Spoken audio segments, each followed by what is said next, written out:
Hi and welcome to today's video where I will be talking about scope creep, and within the video I'm going to be covering what is scope creep, give you a brief definition of that, and then I'm going to talk about the impact of scope creep within your whole project lifecycle and how it impacts your work, and methods to identify scope creep. So as a project manager, what you could do to make sure you identify them, and how do you prevent and manage scope creep moving forward. I've got some strategies that I'll share with you very briefly, how you manage scope creep, and finally a few takeaways that you could have that will help you manage your projects moving forward.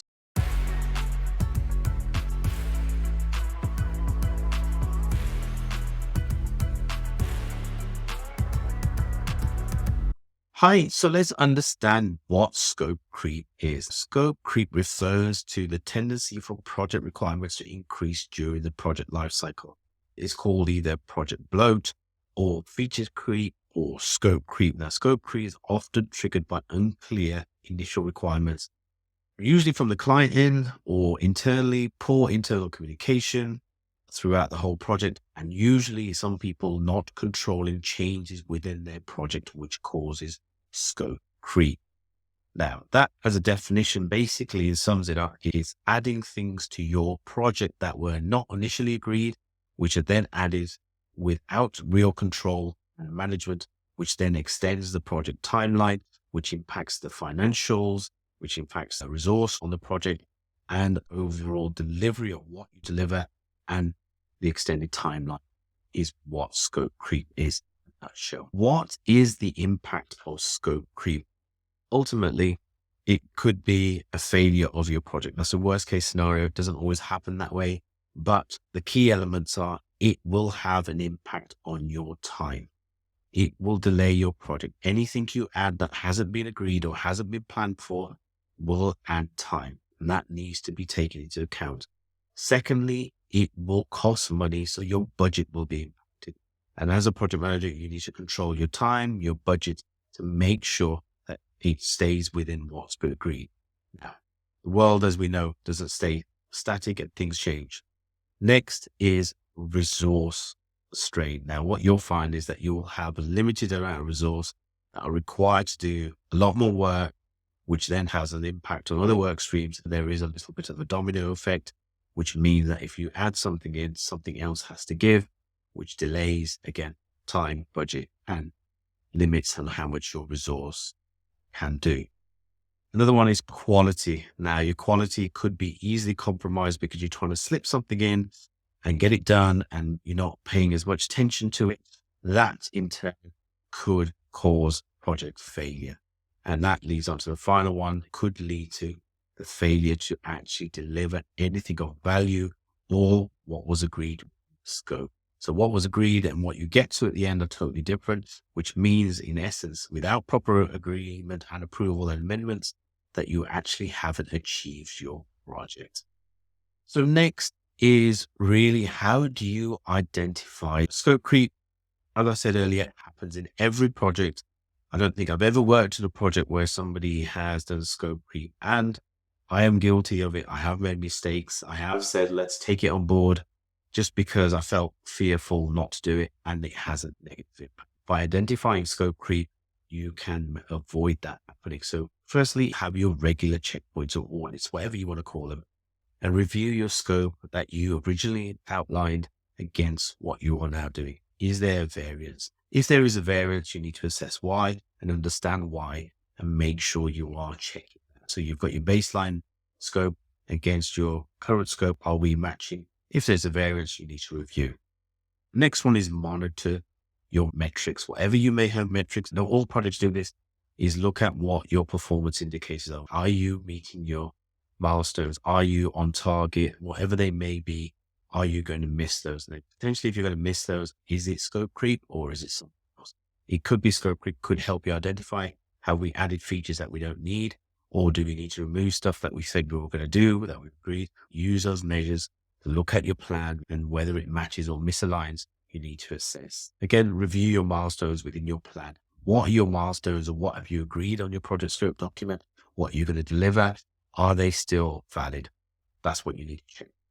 And then make sure you have a formal request process for proposed changes or some sort of documentation that allows you to document what those proposed changes are within your project, which is really, really key.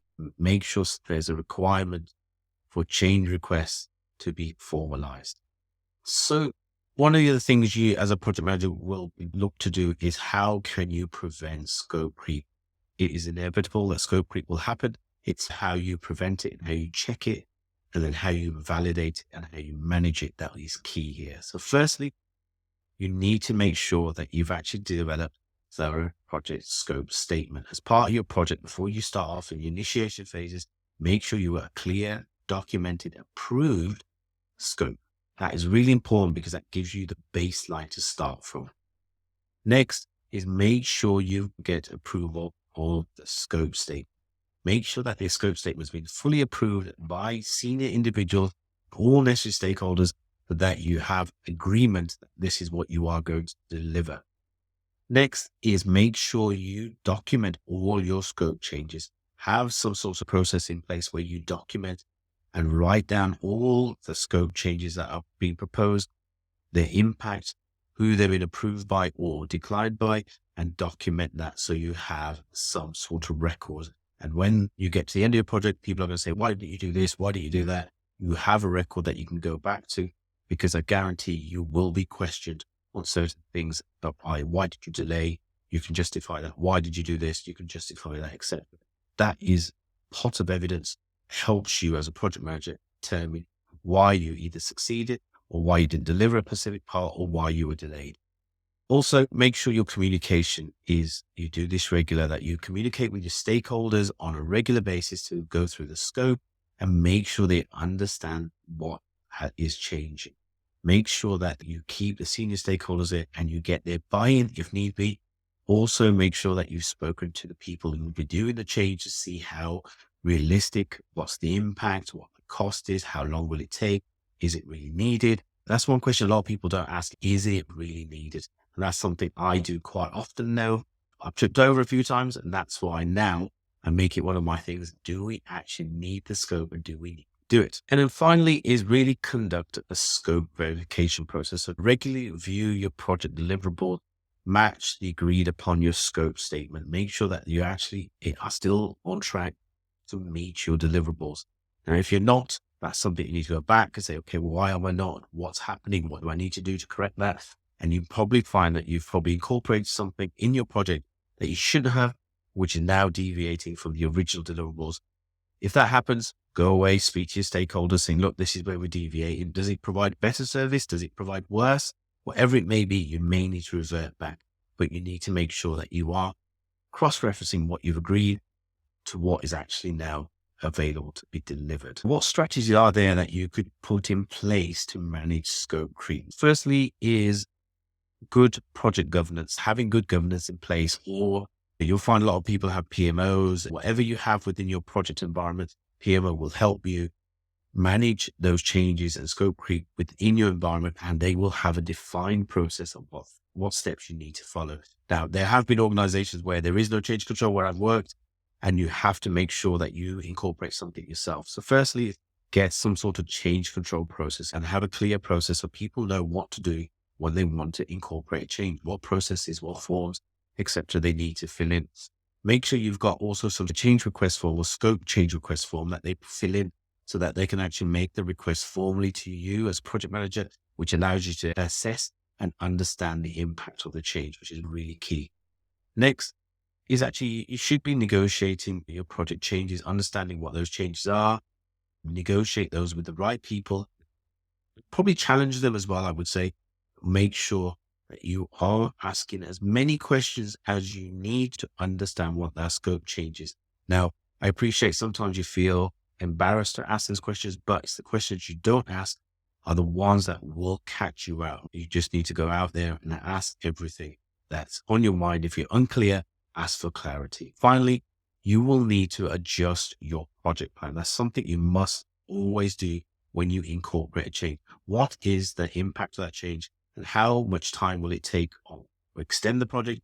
What budget, what cost, what resource, all those things need considered.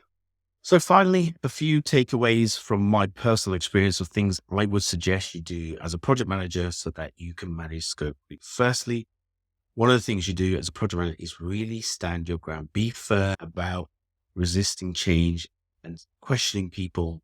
Don't be afraid to challenge people as to why they're doing the change. Make sure that you are clear that you are not a simple pushover. You just don't agree to anything without doing some proper assessment, because if you don't have the necessary information to make a good decision, you will regret that further down the line. Next is re-evaluate timeline and budget. Always make sure that any change you do, you are reassessing your timeline and how much cost and resourcing it will need, because you will need to make a change control or manage that and go to senior stakeholders if you need more time, if you need more budget. And that's not always a comfortable conversation to have. So make sure you evaluate and make that conversation as more comfortable as you possibly can with senior stakeholders who will give you that approval. Next is always get signed off on every change. Now, as a project manager, you are not expected to sign it off. You will get parties who are senior to you to sign that off and agree the scope change, the impact and the change, which will then go back to your original scope and your deliverables. You will need to adjust once you've got that agreement. And finally, prioritize ruthlessly. Focus on delivering the original requirements first before taking on any new work. Be really strict on your changes and things to your project. The more strict you are, the better and the more control you will have on your projects. I've done that in the past, being very strict and managed to get the project through. Yes, it's not comfortable conversations with everybody, but you are there to deliver a project. And if you try to please everybody, you will fail. And finally, stay vigilant and be proactive to keep scope creep at bay. Make sure you are constantly reviewing, constantly checking, constantly assessing and questioning yourself as to why the scope needs to change. Why do we need the extra feature? What's the cost? Who's it going to impact? What's the time? What impact on the timeline? All those questions need to be repeated time and time again. That concludes today's video. I hope you found that useful.